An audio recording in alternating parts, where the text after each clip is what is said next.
अस्सलाम वालेकुम। Programme night addition में हम आपको खुशामदीद कहते हैं। नाजरीन, कल रात शहबाज शरीफ के अपोजिशन रहनुमाओं के एजाज़ में दिए गए इशाइये के बाद एक बार फिर से ये सवाल उठ रहे हैं कि क्या शहबाज शरीफ और मरीम नवाज़ की जो सियासी सोच है, क्या ये एक पेज पर है, एक सफ़े पर है। गुज़श्ता रोज़ शहबाज शरीफ के दिए गए इशाइये में पीपल्स पार्टी, अवामी नेशनल पार्टी समेत दीगर सियासी जमातों के रहनुमाओं ने इसमें शिरकत की। इशाइये के बाद मुस्लिम लीग नून के जारी करदा एलामिये में शहबाज शरीफ ने अपोजिशन जमातों को बजट से मुतालिक मुश्तरका हिकमत अमली तैयार करने का मशवरा दिया। शहबाज शरीफ के दिए गए इशाइये के बाद ये तासुर पैदा हुआ और ज़राए भी जो खबरें दे रहे थे कि पीपल्स पार्टी की पीडीएम में वापसी मुमकिन हो सकती है, ऐसी वहाँ पर बात हुई, उनको पीडीएम में वापसी की तजावीज़ दी गई, उन्हें कहा गया पाकिस्तान पीपल्स पार्टी को और एएनपी को कि आप पीडीएम में वापस आ जाएं। आज शहबाज शरीफ और मौलाना फजलुर रहमान के दरमियान होने वाली मुलाकात में भी ये कहा जा रहा है कि इस मुलाकात में पीपल्स पार्टी और एएनपी की पीडीएम में वापसी की तजवीज़ दी गई है। लेकिन शहबाज शरीफ के पीपल्स पार्टी के पीडीएम में वापसी के मुफाहमती रवैये के बरक्स जो मुस्लिम लीग नून के कुछ रहनुमा हैं, उनके लहजे में हम देख रहे हैं सख्ती नज़र आ रही है कि पाकिस्तान पीपल्स पार्टी की पीडीएम से वापसी के मुतालिक शहबाज शरीफ क्यों उनको जो है ना वो वापसी की दावत दे सकते हैं। मरीम नवाज़ ने आज इस हवाले से एक बात कही, शाहिद खाकान अब्बासी साहब ने भी अपनी राय का इजहार किया। ज़रा सुनिए शहबाज शरीफ साहब की दावत देने के हवाले से शाहिद खाकान अब्बासी और मरीम नवाज़ ने क्या रद्द अमल दिया। पीडीएम कोई रिवॉल्विंग डोर पॉलिसी नहीं है कि उसका एतमाद भी तोड़े और बाहर निकल जाए और फिर आपको तकलीफ हो तो वापस अंदर आने की कोशिश करें। दरवाजे बंद हैं। वो कागज जो फाड़े थे उनको जोड़कर पढ़ें और उसकी वजाहत हमने तलब की थी, उसका जवाब दें। पीएमएलएन का भी वही मौक़िफ़ है जो शाहिद खाकान अब्बासी साहब ने कहा, और पीडीएम का भी वही मौक़िफ़ है, उसमें कोई चेंज नहीं है। जो उनको शो कॉज नोटिस इशू हुआ था उसका जवाब अभी तक नहीं आया। मरीम नवाज़ ने शहबाज शरीफ के दिए गए इशाइये पर भी वजाहत दी और कहा कि इससे पीडीएम का कोई लेना देना नहीं है। मरीम नवाज़ ने शहबाज शरीफ के दिए गए इशाइये को बतौर अपोजिशन लीडर का दिया गया इशाइया, उन्होंने कहा कि इसका कोई उससे लेना देना नहीं है। इसमें जो अपोजिशन बतौर अपोजिशन लीडर उन्होंने बुलाया हुआ था और उसी हवाले से बातचीत हुई, पीडीएम के हवाले से कोई बातचीत नहीं हुई। जबकि आज मौलाना फजलुर रहमान साहब ने भी प्रेस कॉन्फ्रेंस की। इस प्रेस कॉन्फ्रेंस में उन्होंने भी वजाहत की कि पीपल्स पार्टी और एएनपी को पीडीएम की सरबराही इजलास में बुलाने की कोई तजवीज़ नहीं है। उन्होंने ये भी कहा कि पीपल्स पार्टी ने पीडीएम की तौहीन की है, अब जिसका अजाला करना होगा। इन दो जमातों को सरबराही इजलास में बुलाने की कोई तजवीज़ मौजूद नहीं है। आपके जवाब ने पीडीएम की तौहीन की है, इसका इजाला आपको करता हूँ। अब जहाँ पाकिस्तान पीपल्स पार्टी की पीडीएम में वापसी के मामले पर मुस्लिम लीग नून के अंदर इख्तलाफात देखे जा रहे हैं, वहीं कई मामलात पर पाकिस्तान पीपल्स पार्टी और वफाकी हुकूमत भी आमने सामने है। आज वफाकी वजीर फवाद चौधरी ने एक ट्वीट की और कहा कि वजीर आज़म को सिंध में इंतज़ामी बदनज़मी और खुसूसन अमन व अमान और बढ़ते हुए जराइम पर सख्त तशवीश है। फवाद चौधरी के मुताबिक वजीर आज़म ने वजीर दाखिला शेख रशीद को हिदायत की है कि वो सिंध का दौरा करें और इस सूरत हाल पर हिकमत अमली तय करें। जबकि पिछले चंद हफ्तों से हम ये भी देख रहे हैं कि पाकिस्तान पीपल्स पार्टी सिंध में पानी की कम फराहमी पर मुसलसल वफाकी हुकूमत को तनकीद का निशाना बना रही है। बिलावल भुट्टो तो ये इल्ज़ाम लगा रहे हैं कि वफाकी हुकूमत सिंध में पानी रोक कर सिंध की ज़मीनों को बंजर करने की कोशिश कर रहे हैं। जबकि वफाकी वुज़रा और पानी के जो तकसीम के निगरां इदारे हैं इरसा, ये पाकिस्तान पीपल्स पार्टी का ये जो इल्ज़ाम है वफाक पर, इसकी मुसलसल तरदीद कर रहे हैं। अब सवाल ये है, इन मामलात पर एक बार फिर से हम देख रहे हैं वफाक और सिंध हुकूमत आमने सामने है। सिंध के इंतज़ामी मामलात में वफाक की मदाखलत को अब सिंध हुकूमत इस पर क्या रिएक्शन देगी, इस पर भी हम बात करेंगे।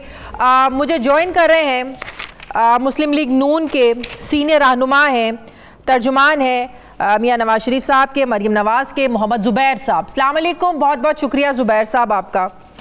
ज़ुबैर साहब, कल शहबाज शरीफ साहब ने जो इशाया दिया बकौल मरीम नवाज़ के और बहुत से मुस्लिम लीग नून के रहनुमाओं के कि पीडीएम में पीपल्स पार्टी की वापसी की कोई बात नहीं हुई, लेकिन हमारे ज़राए ये बताते हैं कि इस हवाले से उस इशाये में बात हुई और पाकिस्तान पीपल्स पार्टी और एएनपी ने कहा कि इसके लिए हमें सोच विचार की ज़रूरत है, पार्टी से तय करके इन मामलात में फिर आपको हम इसका जवाब देंगे। लेकिन ऐसा क्या हुआ, अगर दावत दे भी दी गई शहबाज शरीफ साहब ने कि आप वापस आ जाएं, शाहिद खाकान अब्बासी का सख्त लहजा, मरियम नवाज साहिबा का सख्त लहजा, आखिर इतने क्यों खफा हैं, इतनी क्यों नाराजगी का इजहार किया? मरियम नवाज ने भी, शाहिद खाकान अब्बासी साहब ने भी यहाँ तक कह दिया कि फिर सेक्रेटरी जनरल आप कोई और ढूंढ लें। क्या वाकई मुस्लिम लीग नून नहीं चाहती कि पाकिस्तान पीपल्स पार्टी वापस आए पीडीएम में?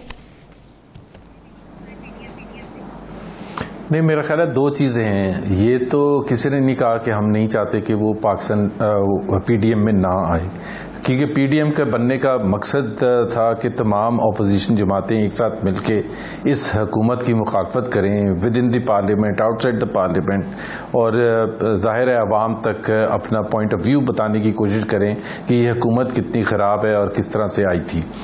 हैविंग सेड दैट, ये तो शाहिद खाकान अब्बासी ने भी नहीं ये कहा, ना ही मौलाना फजलुर रहमान ने कहा है कि किसी सूरत हाल में भी पीपल्स पार्टी को वापस नहीं लिया जाएगा। उन्होंने ये कहा कि जिन वजूहात के बुनियाद पर पीपल्स पार्टी को पीडीएम से शो कॉज दिया गया था, उसको अगर पीपल्स पार्टी या एएनपी अगर उसका जवाब देना समझती है तो उससे मसले आसान हो जाएंगे। अब पीपल्स पार्टी का नज़रिया इस पर ज़ाहिर है काफ़ी मुख्तलिफ है। वो समझते हैं कि जी शो कॉज देने की इजाज़त ही नहीं थी इन द फर्स्ट प्लेस, कोई मैंडेट ही नहीं था पीडीएम के प्लेटफॉर्म से सेक्रेटरी जनरल की हैसियत से शाहिद खाकान अब्बासी को। But again the point is, अगर तो पीपल्स पार्टी को इंटरेस्ट है, और आपने सही तज्जिया किया कि शहबाज शरीफ साहब ने जिस खरूस नीयत से जो दावत दी थी, वो उसका जो बुनियादी मकसद तो था कि बजट आ रहा है पार्लियामेंट में, ऑपोजिशन जमातें जब तक एक साथ मिल के उस बजट पर एक तो अपने प्रपोजल्स के हवाले से और जो हुकूमत की तरफ से जो बजट आएगा अगर वो अवाम दोस्त नहीं होगा तो उसकी किस तरह से भरपूर मुखालफत करनी है, तो एक सोच होनी चाहिए। और लेकिन मरियम नवाज और शाहिद खाकान अब्बासी के लहजे से ये लगा, ये तासुर मिला कि शायद उनसे ये बर्दाश्त नहीं है, या वो इन मामलात में शहबाज शरीफ साहब की मदाखलत जो है ना वो उनको हजम नहीं हो पा रही है कि शहबाज शरीफ साहब इस सारे मामले को देखें, जिससे एक बार फिर ये तासुर मिला कि मुस्लिम लीग नवाज में भी दो बयानिए हैं।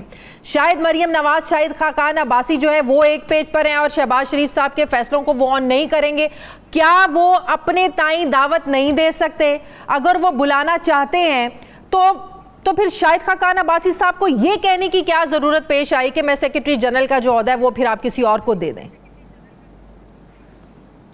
लेकिन शहबाज शरीफ साहब ने एक तो मसला ये होता है कि एक कोई इवेंट होता है उससे फिर स्पेकुलेशंस आनी शुरू हो जाती हैं। शहबाज शरीफ साहब ने तो ये कहीं भी नहीं कहा, ना दावत देते वक्त, ना दावत के दौरान किसी रिपोर्टर से बात करते वक्त, ना ही उसके बाद जो तर्जुमान पाकिस्तान मुस्लिम लीग नवाज है मरियम नवाज साहिबा, मरियम औरंगजेब सॉरी, उनकी तरफ से कोई ऐसी चीज़ नहीं आई कि जी शहबाज शरीफ इनिशिएटिव ले रहे हैं पीपल्स पार्टी और एएनपी को वापस पीडीएम में लाने के लिए। बल्कि बड़ा क्लियर कट ये बताया गया है कि ये दावतनामा किस वजह से दिया गया था, ताकि उसको रिस्ट्रिक्ट किया जाए। अब जाहिर सी बात है पार्लियामेंट में चाहे हम चाहें या ना चाहें, हम सब ऑपोजिशन जमातें एक साथ बैठी हैं, और चाहे उनका कोई भी नजरिया हो, कोई भी इश्यूज हों आउटसाइड द पार्लियामेंट के अंदर तो कम से कम एक यकसोई के साथ एक कोई प्लेटफॉर्म पर आवाज बुलंद की जाए,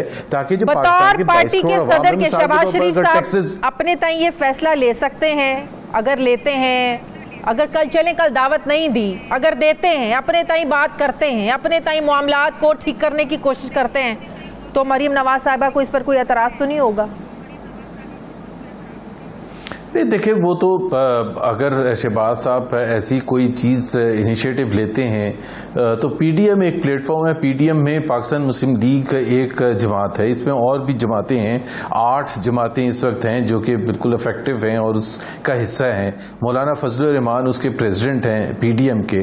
तो जाहिर सी बात है ये सोच किसी इंडिविजुअल की तो हो सकती है, लेकिन उसको करने का तरीका सही यही होगा जहाँ, और ख़ास तौर पर जहाँ हालात थोड़े से पेचीदा हो चुके हों कि उसको किस तरह से आगे लेके जाया जा सकता है और उसकी अफादियत क्या हो सकती है कि पीपल्स पार्टी भी शामिल हो, ANP भी शामिल हो और अपना अपना रोल अदा करें और एज ए यूनिफॉर्म PDM एक बामकसद प्लेटफॉर्म बन सके। तो इसमें इनिशिएटिव लेने में तो जाहिर सी बात है कोई शहबाज हर्ज शरीफ नहीं है। साहब का रवैया हमेशा मुफाहिमाना रहा है, वो रिकंसिलिएशन वो इसको ज़्यादा जो है ना वो प्रायोरिटी देते हैं, वो चाहते हैं कि मामलात जो हैं वो ज़्यादा बिगड़े ना। हमने इस बयानिए को भी देखा जहां मरियम नवाज साहिबा और नवाज शरीफ साहब जो है वो इस्टेब्लिशमेंट के खिलाफ बड़ी उन्होंने बातें भी की, तनकीद भी की, जबकि शहबाज शरीफ साहब ने कोई ऐसी बात नहीं की।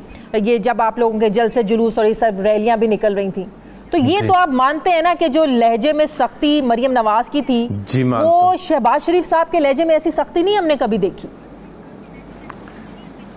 देखिए ना शहबाज, बिल्कुल आपने सही कहा, इसमें तो कोई इनकार कर ही नहीं सकता शहबाज शरीफ साहब का। और ये कोई अजीब बात नहीं है, सियासत में एक ही सियासी जमात में मुख्तलिफ तरीक़ेकार और हॉक्स भी होते हैं और दूसरे किस्म के लोग भी होते हैं जो नर्म मिजाज के होते हैं कि ताकि वो मामले को खुशफहमी से और बातचीत के थ्रू हल करने की कोशिश करते हैं। शहबाज शरीफ साहब की हमेशा सियासत ऐसी रही है और वो सियासी मफाहमत के बेसिस पर आगे चलने को तरजीह देते हैं और उस वजह से उनके जाहिर है वो पार्टी के प्रेसिडेंट हैं और उनकी बहुत सी अथॉरिटी भी है और उनके पास मैंडेट भी है और वो मियां नवाज शरीफ के भाई भी हैं। लेकिन पार्टी में फैसले होते हैं और कई किसके फैसले चलते हैं पार्टी के अंदर? देखें ना, फाइनल फैसला तो मियां नवाज शरीफ का होता है, पहले भी होता था और अब भी होता है। लेकिन मियां नवाज शरीफ के कोई भी फैसला ऐसा नहीं होता जो कि उनकी बिल्कुल बगैर किसी राय लिए हुए वो बता दें कि जी सब ने ये करना है। उसमें जाहिर है हर एक की अपनी राय होती है और सीनियर लीडरशिप की ज़्यादा राय होती है। मियां शहबाज शरीफ की ज़्यादा राय होती है, उनके पास मौका ज़्यादा होता है और मियां नवाज शरीफ को समझाने का। लेकिन having said that, over the last 20-30 years हमने देखा ये है और सबके सामने ज़ाहिर है हिस्टोरिकल बातें हैं ये कि मियां शहबाज शरीफ हमेशा इस किस्म की सियासत करना चाहते हैं जिससे बातें ज़्यादा ना बिगड़ें और अच्छे तरीके से अगर हल होता है तो हो जाए। और ये एक सियासी सोच की बात है। तो अब ज़ाहिर है जो शहबाज शरीफ साहब समझ सकते हैं वो लंदन बैठे शायद नवाज शरीफ उस सेंसिटिविटी के साथ समझ ना सकें। तो क्या शहबाज शरीफ साहब को ये इख्तियार है कि वो सिचुएशन को मद्देनज़र रखते हुए, पाकिस्तान में रहते हुए, सिचुएशन को देखते हुए अपने ताईं को फैसला ले सकें? देखिए एक और चीज़ भी होती है कि वक्त की मुनासबत से भी फैसले किए जाते हैं। सख्त रवैया या नरम रवैया वक्त की मुनासबत से भी होता है। मतलब एक वक्त था कि 2017 में जब डिस्क्वालिफिकेशन हुई है मियां नवाज शरीफ की और उसके बाद केसेस बने हैं और फिर जेल टर्म हुई है और फिर इलेक्शन में जो कुछ भी पाकिस्तान मुस्लिम लीग नवाज के साथ हुआ तो उसमें एक बड़ी स्ट्रॉन्ग राय बनी पार्टी के अंदर। और पार्टी के अंदर जो आप पूछी थी ना फैसले, वो फिर वर्कर्स की तरफ से भी दबाव आता है ऊपर पॉलिटिकल लीडरशिप के ऊपर कि जी ये आप इतना नरम रवैया अगर इख्तियार करेंगे तो ये आपके लिए अच्छा नहीं होगा। इस वजह से सख्त रवैया इख्तियार करने का वक्त है। सो वक्त की मुनासबत से भी हमें कोई लड़ाई झगड़े करने का तो कोई शौक नहीं है, किसी पॉलिटिकल पार्टी को, किसी सियासतदान को नहीं होता। लेकिन अगर कोई वक्त ऐसा होता है जब आपको रिएक्ट करना पड़े और स्ट्रांगली रिएक्ट करना पड़े तो फिर उसका गुजरात में जो तकरीर की गई थी वो वक्त ऐसा था, वो सिचुएशन ऐसी थी कि इतनी सख्त जबान इस्तेमाल करना पड़ी।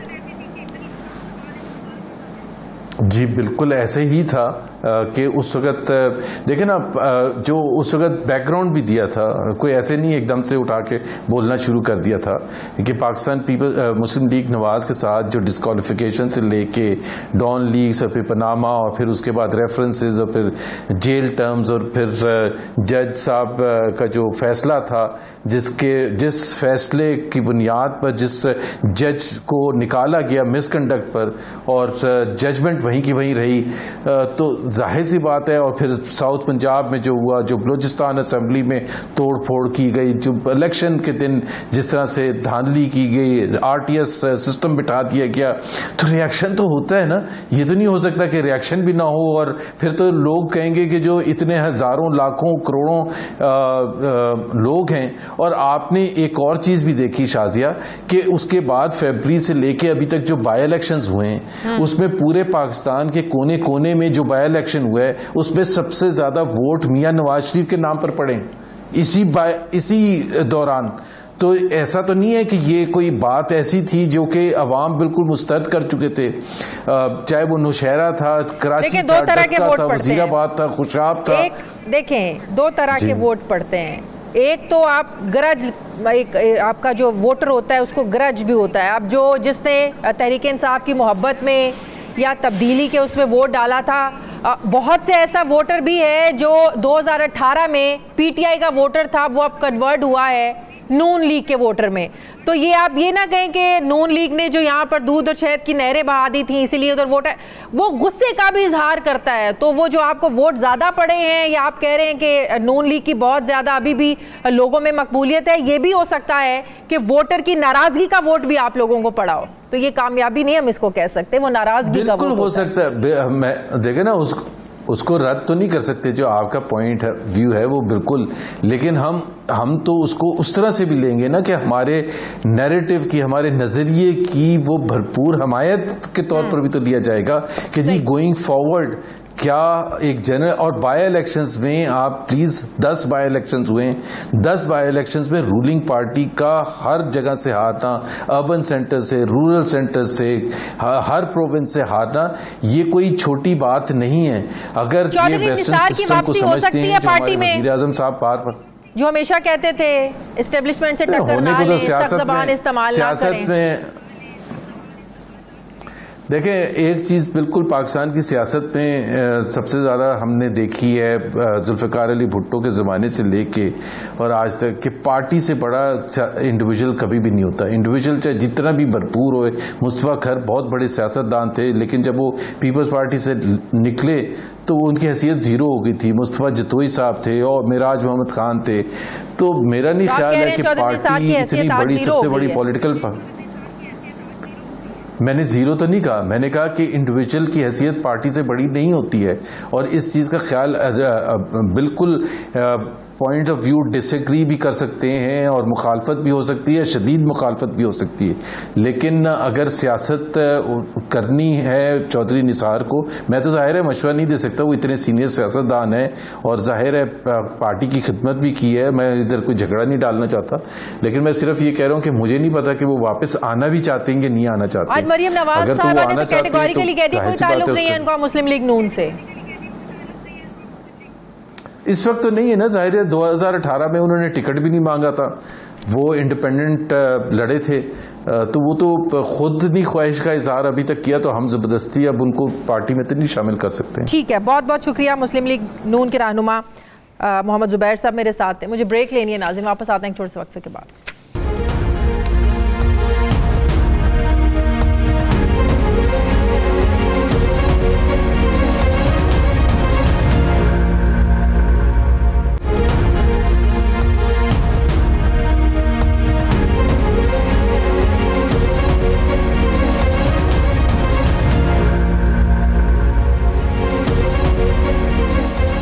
ब्रेक के बाद एक बार फिर से आपको खुशामदीद कहते हैं। वफाकी वज़ीर बराए बहरी उमूर अली ज़ैदी साहब ने मुझे ज्वाइन किया। अस्सलाम वालेकुम, बहुत बहुत शुक्रिया अली आपका। अली ज़ैदी साहब, विफाक और सिंध के मसाइल बढ़ते जा रहे हैं। कभी पानी के मसाइल को लेकर आज प्राइम मिनिस्टर साहब ने शेख रशीद साहब को ये टास्क दिया, क्योंकि उन्हें बताया गया कि बड़ी बद इंतज़ामी है, बदनज़मी है, सिंध के मामलात को हमें देखने की ज़रूरत है। और शेख रशीद साहब को टास्क दिया कि आप जाएँ, सिंध के हालात देखें और हमें रिपोर्ट पेश करें। ऐसे क्या गैर मामूली हालात हैं, ऐसी क्या अर्जेंसी है कि शेख रशीद साहब को जाना पड़ रहा है? अच्छा जी, अब 3 हिस्सों में मैं आपको अलग अलग समझा देता हूँ जी। पहली बात है, शेख रशीद साहब को इसलिए जाना पड़ रहा है कि शेख रशीद इंटीरियर मिनिस्टर हैं और इंटीरियर मिनिस्टर पूरे पाकिस्तान के हैं, इस्लामाबाद के तो नहीं हैं। तो अगर कहीं हालात ख़राब होंगे और कहीं भी आउट ऑफ कंट्रोल होंगे तो फिर इंटीरियर मिनिस्टर को ही टास्क करेंगे प्राइम मिनिस्टर कि चाहे कहीं भी हो वो इर्रेस्पेक्टिव कि वहाँ किसकी गवर्नमेंट है कि जाके वो असेसमेंट करके आए। अब आपने पूछा हालात ख़राब क्या हैं। हालात ख़राब ये हैं कि अगर आप देख लेती 3-4 दिन पहले शिकारपुर में जो ये डाकुओं ने एपीसी के ऊपर एक वीडियो चल रही थी, वो बेचारे 4-5 पुलिस वाले शहीद भी हो गए, कुछ अस्पताल में भी हैं। बिल्कुल। और वो वीडियो सोशल मीडिया पे चल रही है, वो एंटी एयरक्राफ्ट गन्ने लेके खड़े हुए हैं। तो ना पुलिस वालों के पास उधर कोई जैकटे हैं, ना वो एपीसी के जो क्या होती है एंटी जो व्हीकल होती है बुलेट प्रूफ व्हाटएवर, उसके थ्रू गोलियां चली गई हैं। लोग बेचारे शहीद हो रहे हैं, पुलिस वाले तबाहकुन किया हुआ है। और ये वही जगह है और उसी जगह के एक बहुत बड़े वडेरे को सिंध हुकूमत के एक वजीर वो पीस अवार्ड दिलवा रहे थे आईजी साहब से। मुझे कोई समझा दे। और उसको कल अरेस्ट कर लिया परसों कराची में उन्होंने कि जी वो तो बड़ा कोई डाकू है। एंटी टेररिस्ट कोर्ट में उसकी एफआईआर काटी, उसकी एंटी टेररिस्ट शिक से एफआईआर काटी। अगर वो एंटी टेररिस्ट, अगर वो टेररिस्ट है तो लास्ट ईयर वो उसको पीस अवार्ड किस खाते में मिल रहा था।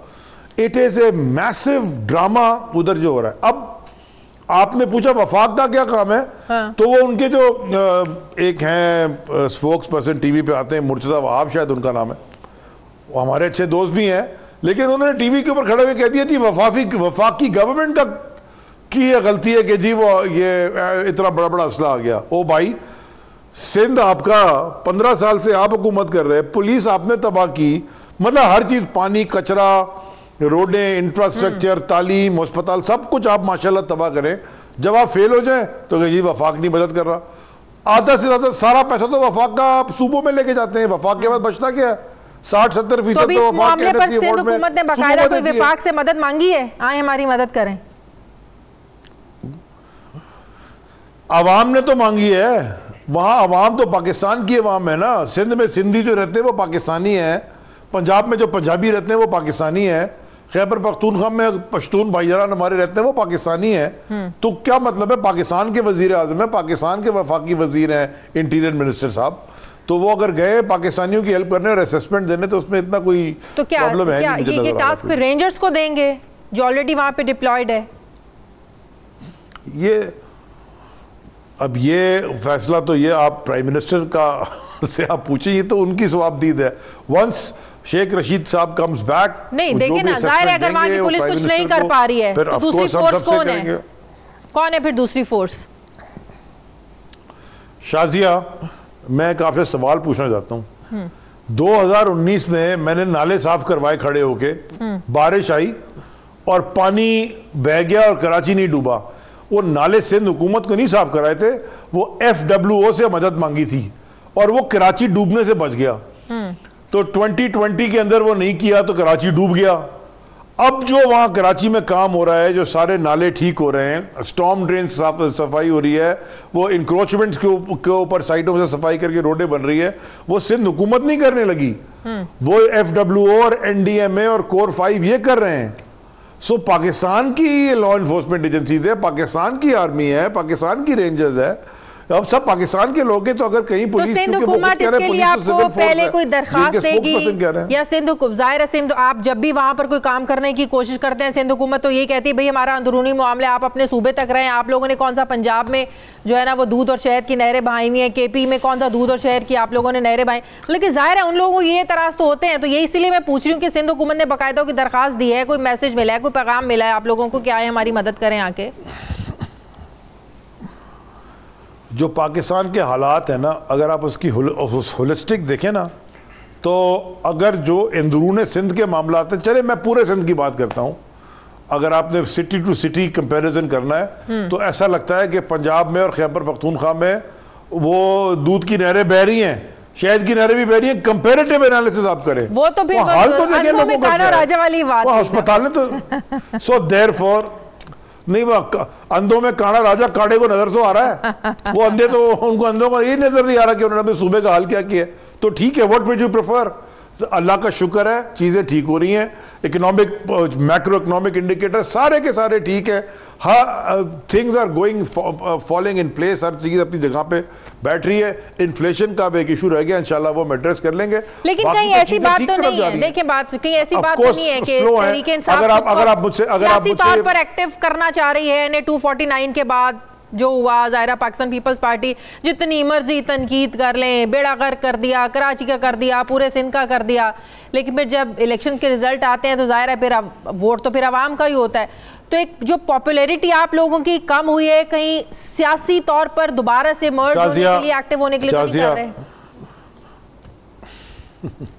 शाजिया, मैंने पहले दिन से NA 249 का रिजल्ट तस्लीम ही नहीं किया, क्योंकि वहां जब रीकाउंट के अंदर भी पोलिंग के बैग खुले हुए आ रहे हैं, और यार ये अच्छी बात है, अब मैं फोटो कॉपी कराता हूं फिर 40-50 हजार पेज और मैं स्टफ कर दूंगा, मैं जीत जाऊंगा, आप बोलिएगा वॉट एवर अली ज़ैदी जीत गया। ये कौन सा इलेक्शन है? हाँ, मतलब ये वॉट एवर नहीं, नो वॉट एवर। हमने चीजें, हम क्यों EVM की बातें कर रहे हैं? मैं आपको बताऊं, जो पाकिस्तान में इस वक्त इलेक्ट्रॉनिक वोटिंग मशीन्स को अपोज करेगा वो ट्रांसपेरेंट इलेक्शन नहीं चाहता, वो रिगिंग को प्रेफर कर रहा है। जिस तरह आप ये इलेक्शन नहीं मानते हैं तो ऑपोजिशन आप लोगों का जीता हुआ इलेक्शन नहीं मानती, लेकिन आप लोग हुकूमत कर रहे हैं ना, कर रहे हैं ना। मेरी बात सुने, मेरी बात सुनिए। पहले दिन प्राइम मिनिस्टर ने इलेक्शन के बाद ओथ लेने के बाद, प्राइम मिनिस्टर बनने के बाद जो पहली तकरीर की थी, उस पहली तकरीर में इन्होंने हमसे पहले कहा था, ये सारे जो खड़े होके वहां पे जो राइट साइड पे जो दो पार्टीज बैठी होती हैं जॉइंट मिलके, उन्होंने कहा था कि जी वो इलेक्शन के ऊपर वो पार्लियामेंट्री कमेटी बनेगी। हमने कहा अभी बनाओ, तो मुझे बता दें कि 2013 के इलेक्शन में हम कोर्ट में दादा का ये क्यों नहीं गए, मुझे बता दें किससे रोका था? 4 हल्के हमने खुलवा दिए ना, आखिर में खुलवाते ही है। अच्छा, की बात, बेकार बात है, रोना धोना। डेटा के ऊपर बात करें, फैक्ट्स एंड फिगर्स पे बात करें। ऐसी अभी आप कहते थे तो अभी रात के 10 नहीं बजे, सुबह के 10 बजे, तो मैं लेकिन रियलिटी है ना, पीपल्स पार्टी जीती है ना, आप जितना मर्जी डिनाई करते रहे, पीपल्स पार्टी जीती है ना। अच्छा, मुझे आप एक बात बताएं, जो जमात आप मानने, अगर आप मानना चाहती हैं, मैं नहीं मानता भाई, मुझे तो जो इलेक्शन कमीशन रिजल्ट पता चलेगा मैं तो उसको मानूंगी ना, मैं 14-15 साल। ये कौन सा वाला इलेक्शन कमीशन जो ट्वीट कर रहा है EVM के खिलाफ, फिर बाद में डिलीट कर रहा है? हाँ, तो ये वो इलेक्शन कमीशन की बात करें जो ट्वीट करता है, जब तहरीक इंसाफ जीत जाती है, ये इलेक्शन कमीशन होता है ना। देखिए, ये मैं आपसे सिर्फ ये कह रहा हूं, ये पाकिस्तान की तारीख में ये भी बड़ी जबरदस्त बात है कि सिटिंग फेडरल गवर्नमेंट कंप्लेन कर रही है क्योंकि वो रिगिंग नहीं कर रही, वरना ये फेडरल गवर्नमेंट को कोई हरा सकता था। मतलब आपने कभी सोचा कि सिटिंग गवर्नमेंट को क्या ये मर रहे हो रहे होते थे आखिर में, वो फिर भी इलेक्शन क्योंकि धांधली करके जीत जाते थे। अच्छा, मतलब ये कि अगर रिगिंग हो तभी फेडरल हुकूमत जीत सकती है, कारकर्दगी का कोई लेना देना नहीं है। अवाम नाराज भी हो सकते हैं, अवाम ये भी सोच सकते हैं कि PTI ने बड़ी शाजिया, वाह वाह वाह वाह। अच्छा, आपने बात बड़ी जबरदस्त की, मुझे बड़ा मजा आया सुन के। आप भी हंस रही हैं, मैं भी हंस रहा हूं। जबरदस्त परफॉर्मेंस है पीपल्स पार्टी की जो इलेक्शन जीते हैं। वो NA 249 के हल्के में तो कोई नाला भी नहीं है, कोई सड़क भी कच्ची नहीं है, आगा खान जाने की जरूरत नहीं है, वहां अच्छे अस्पताल, बल्कि अमेरिका से भी अच्छे अस्पताल वहां है। बल्कि जरदारी साहब जब बीमार होते हैं ना, उनको चाहिए वो NA 249 के अस्पताल में जाके इलाज कराएं, बल्कि वो नवाज शरीफ और जो उनके पार्टनर हैं उनको भी बुला लें कि जी यहाँ आ जाए, ये NA 249 में दूध की नहीं, जिन्होंने वोट दिया चांदी है, उसमें सोना और वो भी मिल रहा है, वो वाले। क्या परफॉर्मेंस आपने, बात आपने की है परफॉर्मेंस की, शाजिया क्यों मेरे से बहस? बात आपने की परफॉर्मेंस की, जबरदस्त परफॉर्मेंस है। जरा चले ना, मैं आपको लेके जाता हूँ NA 249, चले ना, 15 साल से ये हुकूमत कर रहे हैं वहां, चले ना जरा। ठीक है, सूबाई हुकूमत में ये है ना, चले ना। कब चल रही है पता है? चले, अभी डेट दें मुझे। मैं कराची आऊंगी तो जरूर जाऊंगी, प्रोग्राम करूंगी वहां से आपके साथ, और आप कराची आएंगे आऊंगी तो जरूर प्रोग्राम करूंगी। PDM से आखिरी सवाल का जवाब दे दे। PDM जब भी आप आइए, मैंने आपके साथ किया प्रोग्राम, 2018 में किया था आपने। मुझे लगता है कि शाजी आज आप सिर्फ मस्ती मजाक के मूड में, कोई सीरियस इंटरव्यू और सीरियस बात करने के मूड में नहीं है। क्यों पीडीएम मजाक है? पीडीएम सारे इकट्ठे हो गए, मौलाना आ रहा है, मौलाना जा रहा है, ये सारे जब इकट्ठे हो गए, सारे पैसे पूसे डाल के, तो उस वक्त ये क्या खतरा होगा मुझे बताएं? कभी दुनिया की तारीख में सर एक आपको थिंक, आई नो कि आप स्टूडेंट हैं पॉलिटिक्स की और आप कई सालों से, जरा मुझे तारीख का मुताला करके ये अर्ज कीजिएगा कि कभी कोई दुनिया में तहरीक किसी चोर डाकू के पीछे खड़ी हुई है? सोचें, आपको तो सोच में मैंने डाल दिया। नहीं, मुझे सोच में नहीं डाल दिया। चोर डाकू तो आप, मैं तो आप लोगों का एक वर्ड, पेट वर्ड बन गया ना। प्राइम मिनिस्टर साहब कोई तकरीर करें, चोर डाकू का अल्फाज इस्तेमाल ना करें, तो कोई बनता ही नहीं है ना। आप लोगों की तकरीर, आप लोगों की कहानी मुकम्मल ही नहीं होती। नहीं है, बिल्कुल। मैं नहीं कह सकती। एक सेकंड, सुप्रीम कोर्ट ने उनको डिस्क्वालीफाई किया तो नवाज शरीफ को। तो नहीं, तो एवनफील्ड रेफरेंस में सिसिलियन माफिया सजा मुअत्तल किसने की? अदालतों ने की ना। बाहर जाने की इजाजत किसने दी? अदालत, सुप्रीम कोर्ट ने तो नहीं की। जमानतें कैसे मिल रही हैं इनको? अदालतें दे रही हैं ना। बाना, प्लेटें उनकी कम हो गई, प्लेटलेट्स कम हो गई, पता नहीं चमचे लेके बाहर चले गए अपने, वो ठीक हो गया। ये बताएं ना जरा, मैं पूछना चाहता हूँ जो बाहर गए थे अदालत को, और जिसको अब आप मेरे से ये सुनना चाह रही हैं कि जो गारंटर था उसको भी अदालत ने इजाजत दे दी, तो मैं इसके आगे क्या कहूँगा? ठीक है, बहुत मेरे पास कॉमन सेंस है, ये जो कॉमन लॉ है ना, it's based on common sense. चले रोक लिया ना आप लोगों ने रोक लिया ना ECL में डाम डाल के। बहुत बहुत शुक्रिया। विफाकी वजीर बहरी अमूर तहरीक इंसाफ के रहनुमा अली जैदी साहब मेरे साथ थे। Thank you very much. मुझे ब्रेक लेनी है नाज़रीन, वापस आते हैं एक छोटे से वक्फे के बाद।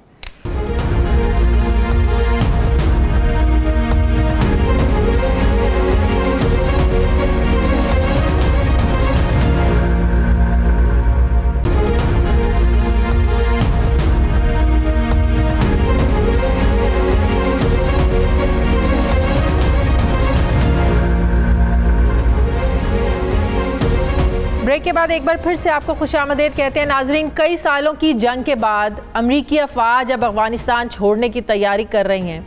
अमरीकी सदर जो बाइडन के मुताबिक अफगानिस्तान से अमरीकी फ़ौजी इनखला के बाद अमरीका अफगानिस्तान की मदद तो करता रहेगा, लेकिन इसकी ये इमदाद अस्करी इमदाद नहीं होगी। एक ऐसा वक्त जब अमरीकी अफवाज अफगानिस्तान से वापस जा रही हैं तो अफगानिस्तान में अदम इस्तेहकाम पैदा होने के खदशात सामने आ रहे हैं। गुज़श्ता रोज़ एक अखबार में पेंटागन के एक ओहदेदार का हवाला देकर यह खबर दी गई कि पाकिस्तान ने अफगानिस्तान में मौजूद अमरीकी अफवाज की सपोर्ट के लिए अपनी फ़ज़ाई और ज़मीनी हुदूद इस्तेमाल करने की इजाज़त दी है, ताकि फ़ौजी इनखला के बाद भी अमरीका अफगानिस्तान में अपनी मौजूदगी को कायम रख सके। मीडिया में छपने वाली इस खबर के बाद दफ्तर ख़ारजा ने अपना एक वजाहती बयान जारी किया और बताया कि पाकिस्तान में अमरीका की कोई फ़ौजी अड्डा या एयरबेस नहीं और ना ही ज़मीन में कोई नया मुआहदा किया गया है।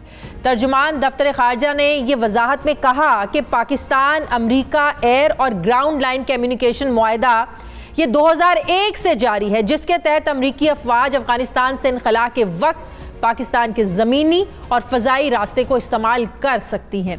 जबकि दूसरी तरफ आज army chief general Qamar Javed Bajwa की ज़ेर सदारत कोर कमांडर्स कॉन्फ्रेंस का इजलास हुआ। DGISPR के मुताबिक कोर कमांडर कॉन्फ्रेंस में अफगान पीस प्रोसेस और खित्ते की सिक्योरिटी सूरत हाल का पाकिस्तान पर असरात का जायज़ा लिया गया। आर्मी चीफ ने अफगानिस्तान से पाकिस्तान में फायरिंग के वाक़यात, अफगानिस्तान में दहशत गर्दों के दोबारा मुनज़्ज़म होने का नोटिस लिया और कहा कि उन्हें उम्मीद है कि अफगान सरजमीन पाकिस्तान के खिलाफ इस्तेमाल नहीं होगी। अब सवाल ये है कि क्या अफगानिस्तान में पाकिस्तान की अमन की कोशिशों को अफगानिस्तान के तरफ से जो है वो मस्बत जवाब नहीं दिया जाएगा तो पाकिस्तान का इस पर रिएक्शन क्या होगा? क्या इसके बावजूद भी पाकिस्तान जो है अफगान पीस प्रोसेस को सपोर्ट करेगा अगर अफगानिस्तान की ज़मीन को पाकिस्तान के ख़िलाफ़ इस्तेमाल करने से नहीं रोका जाता? और अमरीकी हुकूमत से ऐसा बयान उनकी तरफ से क्यों जारी किया गया कि पाकिस्तान ने अमरीकी अफवाज को अड्डे फराहम करने की रजामंदी दी है? इसी पर मैं बात करूँगी। मुझे ज्वाइन कर रहे हैं दिफाई तज्जियाकार जनरल रिटायर्ड एजाज अवान साहब। अस्सलाम वालेकुम, बहुत बहुत शुक्रिया जनरल साहब आपका। जनरल साहब, अफगानिस्तान से निकलने के बाद क्या हाल होगा जब अमरीकी अफवाज वहाँ से निकल जाएंगी? अफगानिस्तान की सिक्योरिटी सूरत हाल, अफगानिस्तान के हालात, इस पर बड़े सवालात उठ रहे हैं। अमरीका 80 की दिहाई में जो सोच वहाँ पर छोड़ के गया था, इंतहा पसंदाना सोच, वो आज भी वहाँ पर मौजूद है और 20 साल की नाकामी के बाद जो अब अमेरिका वहाँ पर निकलना चाहता है और साथ ही इस तशवीश में मुब्तला भी है कि वहाँ के हालात क्या होंगे। ये जो अमेरिकी मीडिया से जो खबर बाहर निकाली गई है कि पाकिस्तान पाकिस्तान अपने ज़मीनी और जो हवाई अड्डे देगा अमेरिका को अफ़गानिस्तान के ख़िलाफ़ इस्तेमाल करने के लिए, वहाँ के तालिबान के ख़िलाफ़ इस्तेमाल करने के लिए, आपको लगता है ये कोई प्रोपेगेंडा है? जब ऑलरेडी मुआहदा मौजूद है तो क्या कोई नए मुआहदे की तजदीद की गई है? अगर ऐसी बात नहीं है तो अमेरिकी मीडिया के ज़रिए ये बात क्यों बाहर लाई गई? Thank you Shadiya. देखिए, पहली बात यह है कि उसका जो कंटेंट है खबर का, पहले मैं उस पर बात कर लेता हूं। उन्होंने कहा अफगानिस्तान में मौजूद अमेरिकन फौजों की मदद के लिए, तो ये तो इस वक्त मौजूद हैं और उनकी मदद के लिए यकीनन वो यहाँ से हमारे लैंड रूट्स इस्तेमाल करते रहे हैं उस पुराने मुआहदे के मुताबिक। अब जो वहाँ फोर्सेस मौजूद हैं उनका बहुत हैवी इक्विपमेंट है जो उन्होंने वापस लेकर जाना है, और कुछ ऐसा है जिसको वो तबाह कर रहे हैं। वो जो उन्होंने ज़ेरे ज़मीन अपने अड्डे और बेसिस बनाए हुए थे उनको वो एक्सप्लोसिव लगाकर तबाह कर रहे हैं ताकि वो बाद में तालिबान के या उन जो फोर्सेस हैं उनके हाथे ना लगें। तो एक तो ये उनकी ज़रूरत है यहाँ से निकलने के लिए, लेकिन 9/11 के बाद जब उनका इनखला कंप्लीट हो जाएगा तो उसके बाद किसी किस्म का कोई हवाई ज़मीनी राब्ता या एयर बेसेस हुकूमत बहुत श्योर है कि उनको प्रोवाइड नहीं किए जाएंगे। इमरान खान ने इस मुआहदे की पहले भी मुखालफत की थी जब प्रेसिडेंट मुशर्रफ ने यह मुआहदा किया, फिर उन्होंने ड्रोन स्ट्राइक्स के खिलाफ बड़े जुलूस भी निकाले और इसी तरह वो इस जंग की मुखालफत करते रहे हैं। तो अब ये समझ में बात नहीं आ सकती कि अमेरिका, लेकिन ये भी तो दूसरी तरफ एक हकीकत है, दोबारा ताउन करेगा। एक ये भी तो एक हकीकत है कि अमेरिका इस रीजन को, इस खित्ते को छोड़ना नहीं चाहता। चाइना की वजह से, रशिया की वजह से अपनी एक ग्रिप, अपना एक होल्ड इस खित्ते पर रखना चाहता है, जिसकी वजह से ये प्रोपेगेंडा भी किया जा रहा है और इस तरह का कोई रास्ता भी निकालने की अमेरिका कोशिश कर रहा है। तो इस रीजन में और बहुत से ममालिक हैं, एक उनका चहेता हिंदुस्तान भी है, तो हिंदुस्तान में ऐसे अड्डे ले लें, वहां से हवाई जहाज तो आ सकते हैं अफगानिस्तान में और ऑपरेट कर सकते हैं।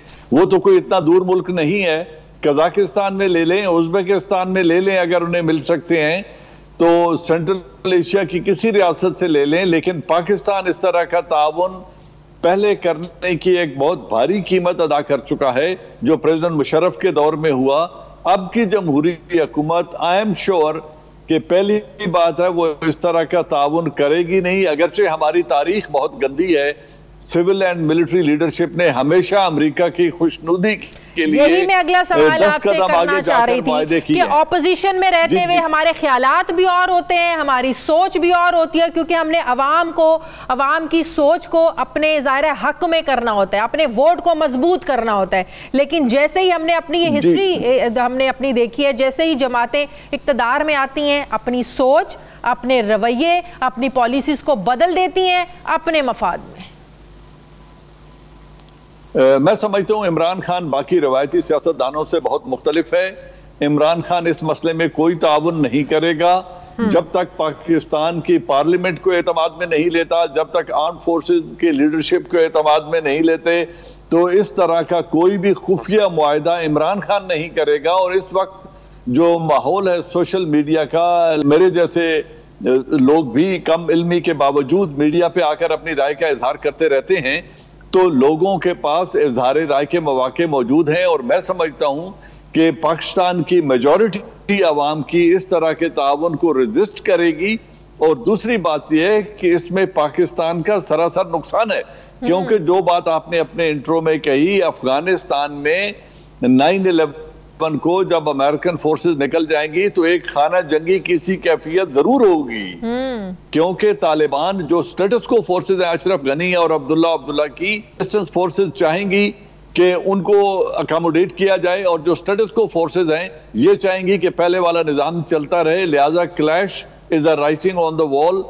और जिन फोर्सेस ने अमेरिका के पांव नहीं लगने दिए, वो अशरफ गनी, अगर तालिबान दोबारा से मर्ज होते हैं, वहां पर दोबारा एक्टिव होते हैं, आज भी आपको पता है जो कोर कमांडर कॉन्फ्रेंस हुई, इस बात का नोटिस लिया गया कि अफगानिस्तान सरजमीन से यहाँ पर फायरिंग हो रही है, तो कौन जिम्मेदार होगा अगर ये वाकयात मजीद बढ़ते रहे? अमेरिका तो चला जाएगा। हमें ये समझना चाहिए कि तालिबान एंटी पाकिस्तान फोर्स नहीं है, ये अफगानिस्तान का इंटरनल मामला है।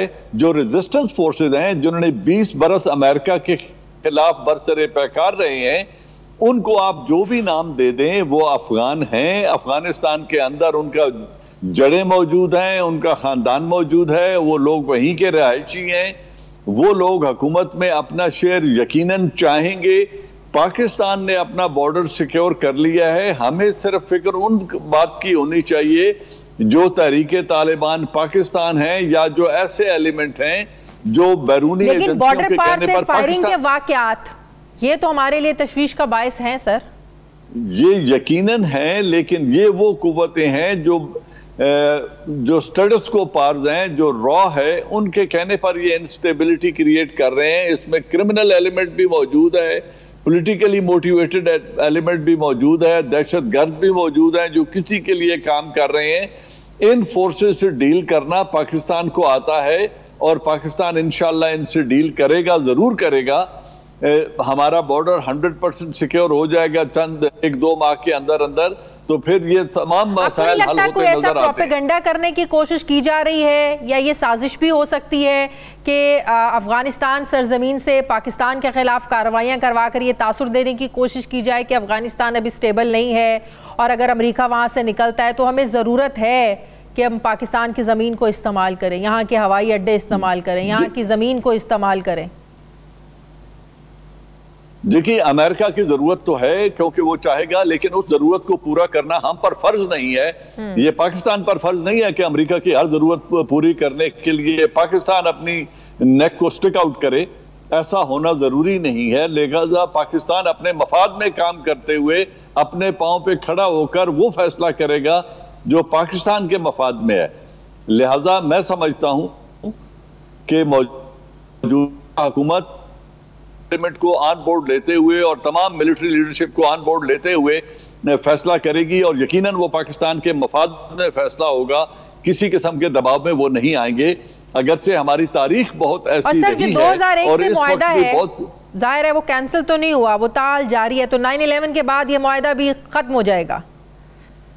यकीनन ये जो कोलिशन फोर्सेस थी उनकी सपोर्ट के लिए था। जब कोलिशन फोर्सेस मुल्क छोड़ के जा रही हैं तो ये मुआहदा उम्र भर का मुआहदा या 100 साला मुआहदा नहीं है, वो यकीनन इख्तिताम पजीर हो जाएगा और उसको अब भी हम फॉलो करने के उस तरह पाबंद नहीं हैं। लेकिन एक हम चूंकि पाकिस्तान अफगानिस्तान में अमन चाहता है तो हम चाहते हैं कि वो जो एक मुआहदा हुआ है अमेरिका और तालिबान के दरमियान, उस मुआहदे पर अमल दरामद करने के लिए अगर अमेरिका अपनी फोर्सेस निकाल कर ले जाते हुए ये रास्ता इस्तेमाल करना चाहता है तो हम उनको रास्ता देंगे ताकि वो अमेरिका अफगानिस्तान से मुआहदे के मुताबिक निकल जाए और फिर अफगान ओन्ड सोल्यूशन जो अफगान अवाम पसंद करेंगे अफगानिस्तान में वो हुकूमत बने और वो फैसला। तुर्की में इस हवाले से बड़ी अहम सिटिंग भी होने जा रही है, चाइना, रशिया, ईरान इसमें शामिल है और फिर कहा जा रहा है कि पाकिस्तान पर भी बहुत ज़्यादा दबाव है कि तालिबान को जंगबंदी के लिए आमादा किया जाए।